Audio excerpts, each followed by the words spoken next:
Selected text. एक समय की बात है, एक सुंदर भारतीय गांव के हृदय में एक किसान हरि रहता था। वह अपनी बुद्धिमानी, चतुराई और संसाधनशीलता के लिए प्रसिद्ध था। हरि की छोटी सी खेती हरी भरी थी, जहां वह गेहूं, सब्जियां और फलदार पेड़ उगाता था। उसकी समझ केवल खेती तक सीमित नहीं थी, बल्कि गांव के लोग अपने जीवन की समस्याओं के समाधान के लिए भी उससे सलाह लेने आते थे।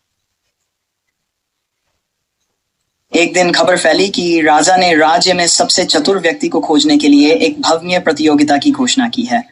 विजेता को सोना, भूमि और राजदरबार में स्थान मिलेगा। लेकिन यह चुनौती आसान नहीं थी। राजा को ऐसा व्यक्ति चाहिए था जिसकी चतुराई मात्र जान तक सीमित न हो। किसान, व्यापारी और विद्वान सभी प्रतियोगिता की तैयारी में जुट गए, लेकिन हरि शांत बना रहा।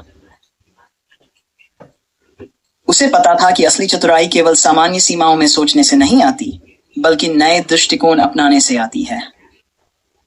प्रतियोगिता के दिन राजमहल का आंगन प्रत्याशा से गूंज उठा। प्रतिभागियों ने पहेलियों और कौशल प्रदर्शनों के माध्यम से अपनी बुद्धिमत्ता साबित करने की कोशिश की। कई घंटे बीत जाने के बाद राजा खड़ा हुआ और अंतिम चुनौती की घोषणा की। मैंने महल में कहीं एक विशेष फल छुपाया है, राजा ने घोषणा की। कहा जाता है कि इसमें चमत्कारी गुण है। जो इसे सबसे पहले ढूंढेगा वही विजेता होगा। लेकिन एक नियम है, कोई भी बिना अनुमति किसी कक्ष में प्रवेश नहीं कर सकता। तुम संकेत खोज सकते हो, लेकिन बल प्रयोग से कुछ हासिल नहीं होगा। भीड़ में उत्साह की लहर दौड़ गई और प्रतियोगी महल में फल की खोज में जुट गए। वे कर्मचारियों से पूछताछ करने लगे और हर कोने की जांच करने लगे। लेकिन हरि हमेशा की तरह अलग दृष्टिकोण अपनाता था। जब वह आंगन में टहल रहा था, तो एक माली जो झाड़ियां छांट रहा था बोला, कोई भी आज फल नहीं ढूंढ पाएगा। यह वहां नहीं है जहां लोग सोच रहे हैं। हरि मुस्कुराया और कहा, संकेत के लिए धन्यवाद। थोड़ी देर बाद उसकी नजर राजा की एक बड़ी पेंटिंग पर पड़ी। उस चित्र में राजा एक चमकता हुआ फल पकड़े हुए था, जो लगभग जादुई आभा बिखेर रहा था। हरि रुका और सोचा। राजा ने कभी यह नहीं कहा था कि फल वास्तव में कोई ठोस वस्तु है। क्या यह एक प्रतीक हो सकता है?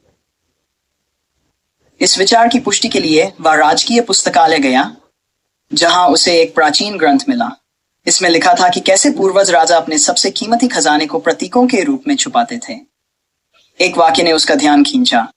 सबसे मूल्यवान खजाने हमेशा भौतिक नहीं होते, वे बुद्धिमत्ता, शक्ति और दूरदृष्टि होते हैं। हरि को अब पूरा यकीन हो गया। वह राजा के पास लौट आया। राजा ने मुस्कुराते हुए पूछा, क्या तुमने फल ढूंढ लिया? हाँ महाराज, हरि ने आत्मविश्वास से उत्तर दिया। लेकिन यह कोई भौतिक फल नहीं है। यह एक प्रतीक है। आपकी बुद्धिमत्ता, न्यायपूर्वक शासन करने की आपकी क्षमता और वह ज्ञान जो आपको मार्गदर्शित करता है। आंगन में सन्नाटा छा गया। राजा, जो एक साधारण उत्तर की अपेक्षा कर रहा था, प्रभावित हुआ।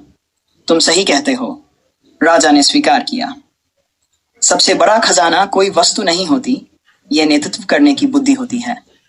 तुमने सिद्ध कर दिया कि तुम सबसे चतुर हो।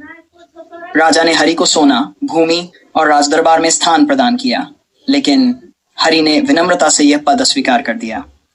महाराज, मैं एक किसान के रूप में ही सबसे अधिक प्रसन्न हूं, हरि ने कहा। राजा ने उसकी इच्छा का सम्मान किया और उसे उसका इनाम बिना किसी शर्त के प्रदान किया। हरि अपने गांव लौट आया और समय के साथ उसकी प्रसिद्धि बढ़ती गई।